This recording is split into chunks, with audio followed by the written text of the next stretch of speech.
अस्सलाम वालेकुम viewers, programming with Python lecture 2 में खुशामदीद। PIAIC के लेक्चर्स को हम फॉलो कर रहे हैं।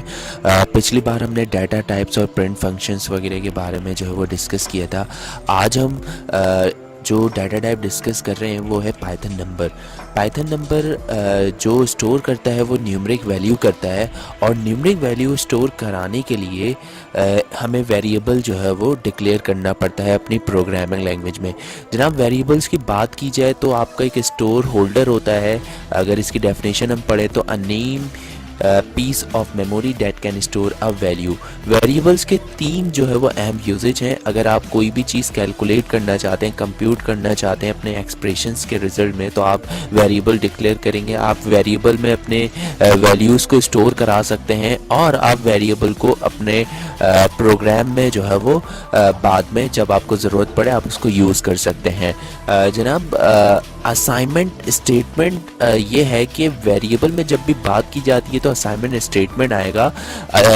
जब हम वेरिएबल को डिक्लेयर करते हैं इसको, तो उसका जो सिंटैक्स है वो ये है कि x is equals to value. ये जो हमने इक्वल्स का साइन लगाया है ये हमारा असाइनमेंट स्टेटमेंट है, और ये जो असाइनमेंट है मतलब ये जो वैल्यू है ये इस x वेरिएबल में असाइन की गई है, इसलिए हम ये असाइनमेंट स्टेटमेंट हमारी ये पूरी वेरिएबल की जो डिक्लेरेशन है ये असाइनमेंट स्टेटमेंट कहलाएगी। यानी इस वेरिएबल को हमने इनिशियलाइज करा दिया है x वेरिएबल के अंदर।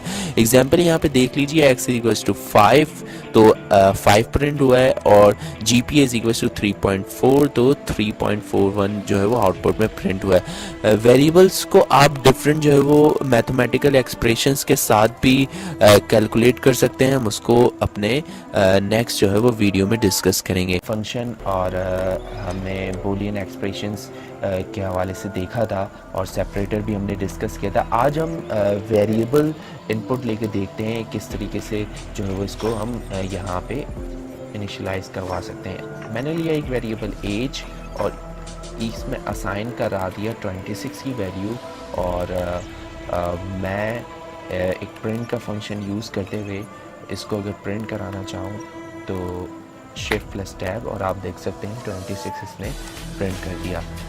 इसी तरीके से मैं अगर वेरिएबल के नेम के दरमियान कोई नंबर लेना चाहूँ, और मैं इस वेरिएबल में कोई भी नाम इनिशियलाइज करना चाहूँ, फॉर एग्जांपल हसीब, तो कंट्रोल प्लस अगर मैं टैप करता हूँ तो आप देख सकते हैं इसने इसको इनिशियलाइज करा लिया। अब आप इस जो आपने वेरिएबल का नाम दिया है आप इसको यहाँ पे कॉल करवा के प्रिंट करवा सकते हैं। देख सकते हैं आप इसने हसीब कॉल कर दिया। ये बात याद रखिएगा कि वेरिएबल के बीच में या बाद में तो आप नंबर दे सकते हैं, लेकिन अगर आपने वेरिएबल के शुरू में नंबर दिया तो ये इनिशियलाइज नहीं होगा।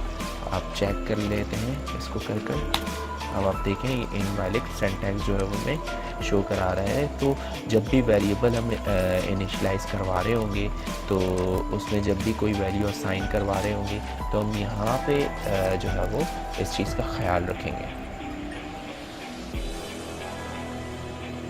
अब इनपुट फंक्शन के जाने पड़ते हैं और देखते हैं कि हम किस तरीके से इनपुट ले सकते हैं। मैं एक यहाँ पर वेरिएबल बना रहा हूँ नेम, और इनपुट का मैं यहाँ पर वेरिएबल डिक्लेयर कर रहा हूँ व्हाट इज योर नेम।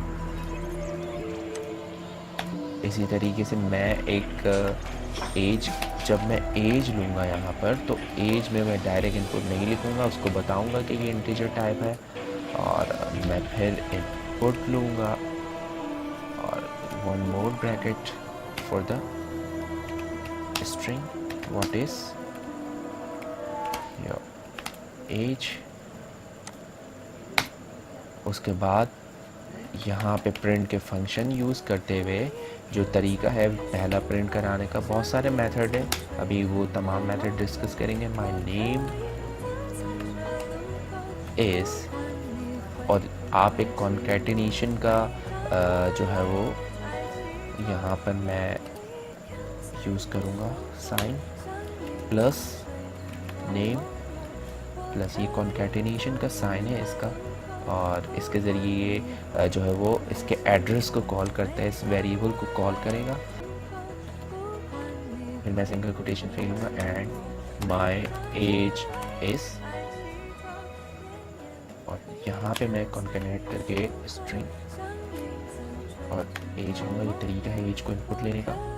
और मैं इनिशियलाइज करवाता हूँ, व्हाट इज़ योर नेम, फिलहाल इज रीच 23, और इसने प्रिंट कर दिया।